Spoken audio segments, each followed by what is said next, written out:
Welcome back to my channel Manergy Mantra. तो दो सुबह से वीडियोस गधी की आ चुकी हैं, आप लोग ने देखी है। दोनों रोने धरने वाली इसने वीडियो सुबह से डाल दी है।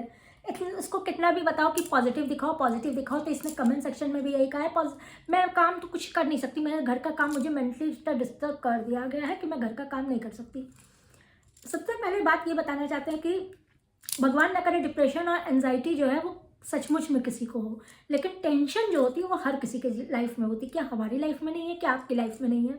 आपकी लाइफ में भी, हमारी लाइफ में भी इससे बहुत बड़ी बड़ी टेंशन होती होगी। इसको सिर्फ माँ गलिया रही है। हम लोग के सामने बच्चे भी, कैरियर भी है, हम लोग के सामने कुछ ना कुछ परेशानियाँ सबके पास लगी हैं। लेकिन कितने लोग हैं जो सुबह उठते ही कैमरा उठा के रोना चालू करते हैं, मैं बहुत परेशान हो गई, मैं ये हो गई, मैं घर छोड़ के जा रही हूँ, मैं ये होके जा रही हूँ, मैं वो होके जा रही हूँ। क्या एक ज़िंदगी जीना कैमरे के आगे ही है?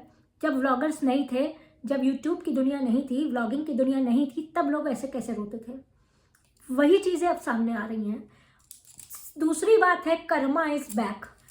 जो भी कहते हैं वो सही बात है ये चीज़ कि कर्मा इज बैक। जैसा कर्म करोगे वैसा फल देगा भगवान। यह है गीता का ज्ञान। अब इसने कहा कि माँ, सबसे पहले वीडियोज़ हैं, माँ बहुत गंदी गंदी गालियाँ दे रही हैं। तो हम तो सिर्फ इतना ही कहना चाहते हैं कि माँ भाई को, भाभी को गालियाँ नहीं दे रही, इसी को खाली गालियाँ देती हैं। मतलब बड़े भाई भाभी को नहीं देती, अंकुर को नहीं देती, सिर्फ इसी को गालियाँ देती हैं। तो अब हम आपसे ये कहना चाहते हैं, माँ भले ही उस लोग को गालियाँ नहीं देती, लेकिन इसने बहुत गालियाँ दी है। इसने, इसके बाप ने मिलकर बहुत गालियाँ दी है भाई। तभी वो बड़ी वाली बहू जो है वो ऐसे हाथ जोड़ नहीं, ऐसे हाथ जोड़ के वो अलग है। आप लोग को सब समझ में आ रहा होगा। दूसरी चीज़ ये है कि कोई ऐसा काम करता है तब माँ बेटी को गाली देती है। हम लोग के भी आगे भी बेटियां हैं, हम लोग को कुत्ता नहीं काटा है कि हम जाके उसको गाली दें। कुछ तो माँ देख रही है, कुछ तो इसने ऐसा किया है, कुछ तो उनके मन में छवि बैठी हुई है कि वो गालियाँ बक रही हैं, क्योंकि वो मेंटली थोड़ी बहुत बीमारी से डिस्टर्ब हो सकती हैं, लेकिन पागल नहीं है। बाल नोच के बाहर नहीं नाच रही हैं, वो पागलों वाली हरकतें नहीं कर रही हैं। ये पागल बनाए हुए हैं, ये उनके बाल नहीं झाड़ना क्योंकि वो बीमारी से निकली, अब डर के मारे वो खुद बाल झाड़ रही हैं। इन्होंने नहीं केयर की, इसने नहीं नहलाया है, इसने नहीं उनके साथ टेक केयर की है। वो खुद पागलों के रास्ते में नहीं घूम रही है। जो भी हरकतें हुई है वो इसके द्वारा हुई है, इसने बनाया है, इसने कराया है। हम और आप क्या कर सकते हैं? यूट्यूब क्या कर सकता है? ये जो यूट्यूब पे इंसाफ के लिए, रोने धोने के लिए आके सब बैठ जाते हैं, यूट्यूब का प्लेटफॉर्म जो है वो गंदा कर रही है ये सब औरतें, और कुछ नहीं। यूट्यूब को बहुत लोग, सब लोग खुशी के लिए देखते हैं, टाइम पास करने के लिए देखते हैं, सीखने के लिए देखते हैं। काफ़ी चीज़ें, न्यूज़ है, ज्ञान है, सबके लिए देखा जाता है। अब तो सारे महाराज जी का भी प्रवचन है, हम लोग वो भी देखते हैं, सब कुछ देखते हैं। लेकिन जो इसको सब्सक्राइब कर रखा है उसकी सबसे बड़ी बदकिस्मती यही है कि जैसे ही वो यूट्यूब खोलता है 10 से 11 बजे नहीं कि इसकी एक मनुष्य रोने वाली वीडियो आ जाती है। जहाँ किसको आप बताइए पॉजिटिव दिखाया करो, पॉजिटिव दिखाया करो। ये पॉजिटिव में, इसमें खुद में पॉजिटिव की कमी है, पॉजिटिविटी की कमी है, क्योंकि ये सोच के बैठती है कि कल मुझे रोना है क्योंकि ऐसे व्यूज़ नहीं आ रहे हैं। जबकि मैंने कल की वीडियो में बताया था कि 3 महीना पॉजिटिविटी दिखाओ ना, अपने अंदर जगाओ, व्लॉग्स पे दिखाओ तो फर्क तब दिखेगा। लेकिन नहीं, इसको नहीं करना है। अब ये माँ गालियाँ दे रही है, माँ आर वाली गाली दे रही है, माँ ये वाली गाली दे रही है, माँ वो गाली दे रही है। क्यों कर रही हो भाई? सीधी बात, ऐसा काम ही क्यों कर रही हो कि माँ गाली दे?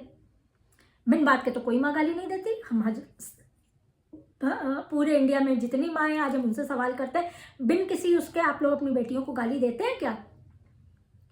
या तो फिर कोई पागल है ना, कपड़े नोच के बाहर नंगा घूम रहा हो, जो पागल औरतें होती हैं या कुछ है, उनके अंदर भी तकलीफ होती है, उनकी बीमारी होती है, मानसिक रूप से वो बीमार होती है, शारीरिक रूप से अक्षम होती है, वो राह चलते लोगों को गाली वाली बकती होंगी तो बचती होंगी। मैंने कई वीडियोज़ में देखा, ऐसे देखा। लेकिन कोई होशो हवास में अपनी बेटी को गाली दे रहा हो तो उसका कारण तो कुछ हो रहा होगा ना। बिना कारण के कोई माँ अपनी बेटी को गाली नहीं देती है। कितने लोग मेरे इस बात से सहमत हैं? फिर रोना, जब माँ को भाई लेके जाता है तब जो है तुम क्यों जाती हो उसके बर्थडे मनाने, उसके ये मनाने? क्यों नहीं संपर्क काटती हो माँ बाप से? तब क्यों नहीं संपर्क काटती हो? मम्मी के बिना घर सूना है, पापा जी पापा जी पापा जी, मम्मी मम्मी मम्मी। जब वो नहीं रहती हैं, वो उनको उकसाने का काम होता है अपने वीडियोस के थ्रू। वो मोबाइल पे बैठ के इसकी वीडियोस देखते हैं, वो परेशान होते हैं, हाय मुझे याद कर रही है, मुझे यहाँ पे बंधन लग रहा है, चारों तरफ से बंद बंद है, मुझे लग रहा है मैं कैद हूँ, मुझे खुले में जाना है, इसके पास खुले में आना है। अब आप लोग बताइए, क्या ये सही है? तब तो तुम ही उकसाती हो ना। आज जब उकसा के तुम वापस ले आई हो, मैं टेक केयर करूंगी, मैं ये करूंगी, मैं श्रवण कुमार बनूंगी, तो फिर बनो, फिर रोना क्यों? उठती हो, मोटा सा काजल लगाती हो, रात का काजल साफ भी नहीं करते हो, ये अच्छे से फेस वॉश भी नहीं करती, इस चीज़ की मैं गारंटी लेती हूँ क्योंकि मैं भी स्किन केयर एक्सपर्ट हूँ। किताबी ज्ञान नहीं है लेकिन हाँ काफ़ी ज्ञान है क्योंकि मैंने भी सारे तरह के कोर्स कर रखे हैं, तो कहीं ना कहीं मुझे इस चीज़ का ज्ञान है। ये फेस वॉश भी अच्छे से नहीं करती है, फेस इसका पूरी तरह से क्लीन नहीं होता है। रात का लगा हुआ, यहाँ पे किनारे पे इसका लगा हुआ सब पता नहीं क्या क्या, उसके ऊपर से इसने फिर से एक मोटा काजल लेयर लगा दी, फेस क्लीन करने की भी इसको ज़रूरत नहीं है, और बैठ के रो रही। कौन अभिनेत्रियाँ होती थी, शबाना आजमी, स्मिता पाटिल, जो काजल लगा के मेकअप लगा के फिल्मों में रोने का काम करती थी, तो तुम क्या अपने को वही समझती हो? दूसरे वीडियो पे इसने कहा कि मैं कहाँ चली जाऊँ, मैं घर शिफ्ट कर लूँ। अरे घर शिफ्ट करने की क्या ज़रूरत है? अगर मान लड़ रही है तो अगर वो गाली दे रही है, हाँ ठीक है, आपकी ठीक है, आप जो कह रही हो मैं कर दे रही हूँ। तुमको काम कुछ अब करना नहीं है, अब तुम ऊब चुकी हो, अब माँ बाप की सेवा से गई है ऊब। आप लोग को दिख रहा है ना मैं जो कहना चाह रही हूँ, समझ रहे हैं ना?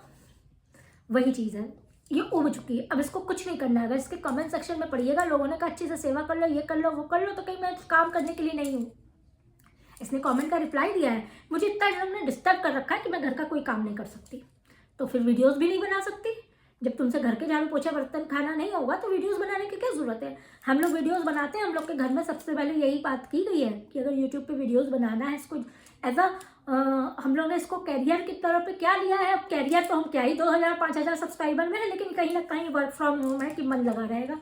लेकिन इसके लिए मैं अपने घर में किसी भी काम पे कॉम्प्रोमाइज़ नहीं कर सकती हूँ। जिस दिन मैंने एक हफ्ता कॉम्प्रोमाइज़ कर लिया, घर पे खाना बनाना बंद कर दिया, झाड़ू पोछा बर्तन बंद कर दिया, तो उस एक हफ्ते के बाद से 10 दिन के बाद से मेरी वीडियोज़ आनी भी बंद हो जाएंगी, क्योंकि मैं बहुत ज़्यादा बिजी हूँ, काम नहीं कर पा रही हूँ। ये नहीं हो सकता, उधर बिजी हो ये भले ही ज़रूरी नहीं है, क्योंकि इससे मेरा घर नहीं चलता, और जिनका चलता है वो दोनों मेंटेन रखते हैं। हमने व्लॉगर्स का आपको बताया है, जिनके चलते हैं ना, जिनका यही एक कैरियर है, वो दोनों तरफ मेंटेन करते हैं, घर भी मेंटेन करते हैं। ये नहीं है कि मुझे तक इन लोगों ने छोड़ा ही नहीं है। तो भैया गधे, जब तुम्हारे पास बहुत बड़ी मुसीबत आ गई है ना, तो गधे को बाप बनाना पड़ता है। गधी, सुन रहे हैं? अपना भाई जो गधा है ना, उसको फिर कहो, सॉरी बोलो, माफ़ी मांगो कि मैं जो किया भाई वो मुझे माफ़ कर, तेरी ऐसी ही लल्लू पंजू बहन है, ऐसे ही बकलोली करने वाली बहन है, और मैं आज की तेरी बहन नहीं हूँ कि तू मुझे नया जान रहा है। तो मैं तो पैदाइशी ऐसी हूँ, मैं तो जब से तू हुआ है तब से मैंने तेरे खोचे करने में कोई कसर नहीं छोड़ी है। तो जब तूने तब नहीं छोड़ा था तो आज क्यों छोड़ रहा है? मुसीबत से बाहर तू ही निकाल सकता है, माँ बाप को अपने पास टेक केयर तू ही कर सकता है। माफ़ी मांगो ना, गधे को बाप बनाओ। कितनी बड़ी कहावत है कि मुसीबत में गधे को भी बाप बनाना पड़ता है, तो बना ले उसे, बाप की जगह की तरह हाथ पैर जोड़ ले। बाप बनाने का मतलब यही है कि उसके हाथ पैर जोड़ ले। जैसे माँ बाप के आगे लोग हाथ पैर जोड़ते हैं, हाथ जोड़ते हैं, प्रणाम करते हैं, वैसे ही तू भाई को भी इसी तरह कर ले कि भाई मेरे, मुझे तू ही बचा सकता है। तो शायद वो उस पर गल जाए और ले जाए। इस तरह से यूट्यूब पे बदनाम करने से कुछ नहीं होगा। अच्छा एक बात बताइए, हम लोग रोस्टर हैं, हम लोग रिएक्टर हैं, हम लोग ये हैं, लेकिन ट्रोलर नहीं है। असली ट्रोलर कौन है? असली ट्रोलर ये है जो मिस्त्री काम करके जाए, इसको बाद में ये ट्रोल करती है। जिस स्कूल में बच्चा पढ़ा ले उसके बाद इसको वो ट्रोल करती है। जहाँ बच्चा ट्यूशन पढ़ ले उसको फिर उसके बाद ये ट्रोल करती है। जो मकान दिलवाया ब्रोकर, उसको ये 2 साल से ट्रोल करती है। जो ऊपर से बच्चा आता था खेलने के लिए, 3 साल का बच्चा, उसको, उसके घर परिवार सबको ट्रोल की। सब्जी वाला लो, नाई लो, पंडित लो, कोई इसके ऑरा के अंदर जो आ जाए वो बच गया ट्रोल होने के लिए। सब्सक्राइबर सर ने इतनी मेहरबानी में इतना गिफ्ट दिया तब मना कर रहे थे, लेकिन फिर भी सब ले लो ले लो। ये गिव एंड टेक का मामला होता है। आपको अगर कोई दे रहा है ना तो कुछ वो लेगा भी, वापस भी लेगा, उसको कुछ ना कुछ उसका दाम देना पड़ेगा। ऐसे ही किसी का नहीं भूखे मंगनंगे की तरह रख लिया जाता है। तो ये चीज़ कहाँ इसको समझ में आनी है, और मैं तो उसको अब समझाने, मेरा खुद का दिमाग खराब हो जाता है इसको समझाने चक्कर में। तो भाई को भी तुम वो करो, माफ़ी मांगो, ले जाओ, हाथ जोड़ो, शायद वो ले जाए। पोलाइट बन के 4 बात सुनाता है तो सुन लो, जैसे वो है। माँ भी अगर सुसा रही हैं, गाली बक रही है, माँ तुम ही सही हो, अब आगे से नहीं होगा, वहाँ से हट जाओ। न कि कैमरा उठा के उनकी पोल खोलने में लगे रहो। सबको एक्सपोज कर सकते हैं, पड़ोसी कर सकते हैं, सब्सक्राइबर सर कर सकते हैं एक्सपोज, नाई को भी एक्सपोज कर सकते हैं, स्कूल को भी एक्सपोज कर सकते हैं, भाई को भी एक्सपोज कर सकते हैं। पेरेंट्स को एक्सपोज नहीं किया जाता है। जो तुम कर रही हो, ट्रोल कर रही हो, एक्सपोज कर रही हो। वीडियो लाइक कर दीजिएगा, दोनों चैनल सब्सक्राइब कर दीजिएगा, ब्यूटी विद बनर्जी भी सब्सक्राइब करके कमेंट कराइएगा और इसमें भी अपने राय ज़रूर बताइएगा। इसी वीडियो को आगे कंटिन्यू कर रहे हैं, पार्ट 2 में डाल रहे हैं क्योंकि ये बहुत लंबी 19-20 मिनट की वीडियो कोई ना देखता, इसलिए दूसरा पार्ट भी अभी हम इसके साथ ही फौरन डाल रहे हैं, जो कि शिवानी ने जो कमेंट किया उस पर पूरी वीडियोज़ है। इतना अच्छा कमेंट किया, इतना अच्छा सजेशन दिया कि आप लोग भी कहेंगे वाह। तो चलिए नेक्स्ट वीडियो भी तुरंत ही अपलोड कर रहे हैं, दोनों वीडियो देख लीजिएगा।